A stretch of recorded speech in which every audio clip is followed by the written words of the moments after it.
Olá a todos, eu sou Virgínia Borges, sou uma mulher negra, cabelo curto, crespo. Estou vestindo uma blusa preta com um chale preto com alguns detalhes em branco. Atrás de mim uma parede com um belo grafite, também de uma mulher negra. Esse módulo 4 nós vamos conversar um pouco então sobre cultura viva, redes e cultura de paz.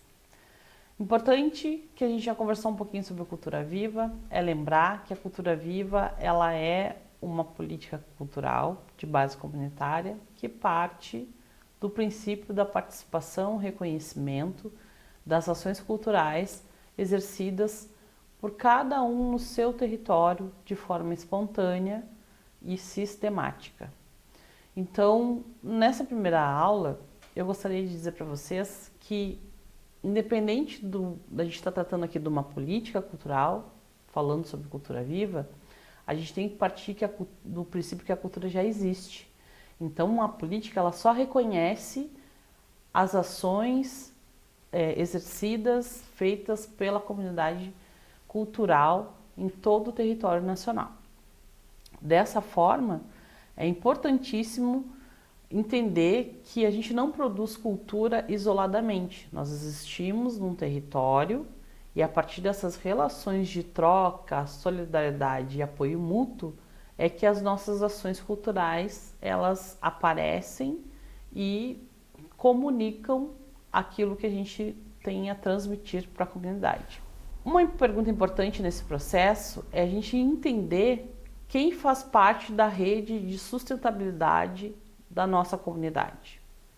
Mesmo que ainda não se tenha um nome estabelecido, um nome criado, quem faz parte dessa nossa pequena comunidade que dá sustentabilidade a esse nosso fazer cultural a partir da nossa vivência das religiões de matriz africana. Por que isso é importante? Porque é a partir das trocas que nós temos dentro desse nosso território, da comunicação que a gente tem com cada um dos nossos participantes daquele coletivo, é que vai nos dar a possibilidade de ampliar e alcançar a nossa comunidade ao redor com as nossas ações. Cultura Viva, então, ele vem reconhecendo as nossas práticas culturais que se fortalecem e aparecem, são apresentadas de diversas formas.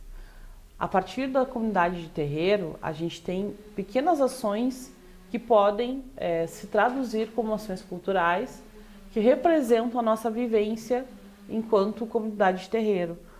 A própria celebração, a cozinha, o cantar, o ensinar, o cuidar, o rezar, o cuidado com as plantas, o acolher as pessoas, essa transmissão de conhecimento de geração em geração é o que é considerado o fazer cultural dessas comunidades tradicionais.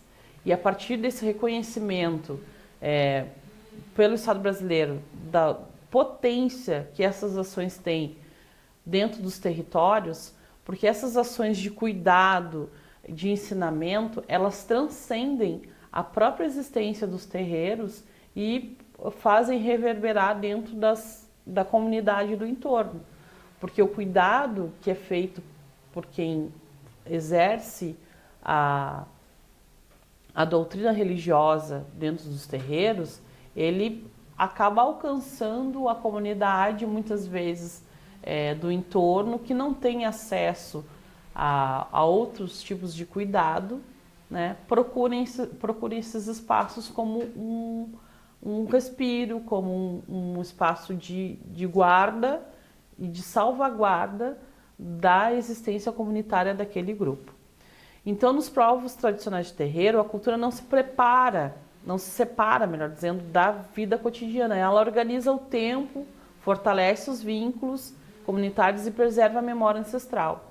É nesse sentido que a cultura viva começa a fazer todo sentido quando reconhece as ações do cotidiano como ações culturais. Aquelas, obviamente, que estão pautadas num conhecimento ancestral, que é isso que as comunidades tradicionais de terreiro trazem para nós.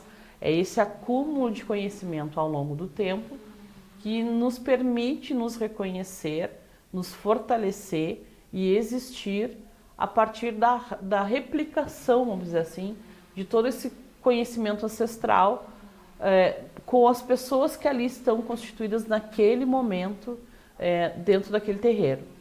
Reconhecer esses sujeitos como sujeitos de cultura é compreender que ninguém começa a sua história quando recebe um título, né?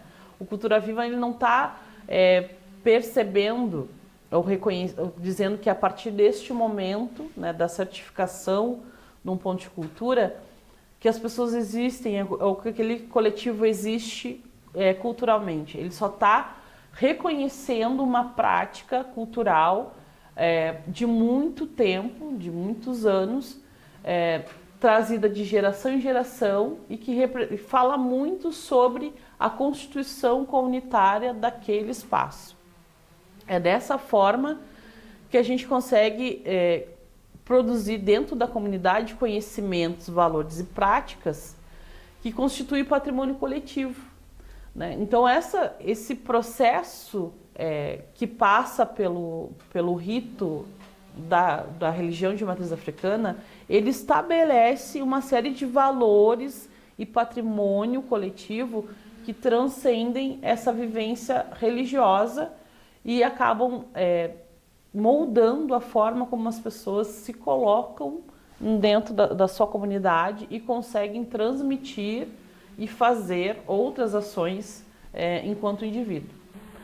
E aí a gente volta lá, quando a gente estava conversando no outro módulo, sobre que essa nossa ação cultural, o exercer a cidadania cultural, ele nos permite alcançar outras esferas que dizem respeito à existência humana. A partir do momento que a gente se encontra, a gente celebra, a gente se reúne elementos da nossa existência, do nosso reconhecimento identitário, né? A gente consegue também criar ambientes seguros, fraternos, para troca de experiências e até percepções de mundo que podem nos levar a buscar outros direitos, além dos direitos culturais. Então, a gente costuma dizer que essa ação cultural sistemática, produzida no cotidiano das pessoas, que permite que a gente se reúna, converse, troque ideias e se aproxime das pessoas, é capaz de incitar outras mudanças fundamentais para a nossa existência enquanto comunidade, sociedade dentro de um território. A possibilidade da gente se encontrar enquanto comunidade para vivenciar os nossos preceitos religiosos e pensar eles como uma ação cultural que deva ser valorizada e respeitada, nos dá a possibilidade de buscar entender, a partir dessa reunião, dessa conexão de grupo, buscar entender as outras faltas que nós temos enquanto comunidade e começar a fazer a incidência em outros aspectos da vida do cotidiano. É a gente se reunir dentro do terreiro, fazer as nossas práticas culturais de cuidado coletivo e daqui a pouco começar a pensar que nós temos que nos dirigir ao posto de saúde da comunidade e cobrar melhor atendimento. A gente pode ir até a escola e cobrar da escola que ela faça o ensino da Lei 10.639, por exemplo, que versa sobre a presença da comunidade negra no Brasil, né, e todo o seu efeito social, cultural que ela traz, através da religião, através dos aspectos culturais agregados no nosso dia a dia. Então, nesta forma, a gente precisa pensar o Cultura Viva e o nosso pertencimento dentro desse espaço como um espaço de conexão constante e de mudança constante também, por busca de reconhecimento, direitos e fortalecimento, proteção das nossas comunidades tradicionais. Para encerrar essa aula, então, eu gostaria de lançar 3 perguntas simples. Quem foram as primeiras pessoas que ensinaram a cultura para vocês? Quais saberes existem no seu território que ainda não receberam reconhecimento público? E o que a sua comunidade preserva para as próximas gerações? Essas perguntas são fundamentais para que a gente consiga encontrar dentro desse universo de criação cultural que vai sair à busca de recursos e meios de sustentabilidade a partir daquilo que a gente tem, que a gente consegue enxergar dentro do nosso território. Então é importante que a gente lembre que a cultura não começa quando alguém reconhece a gente. Ela começa quando uma comunidade vive, compartilha e transmite os seus saberes.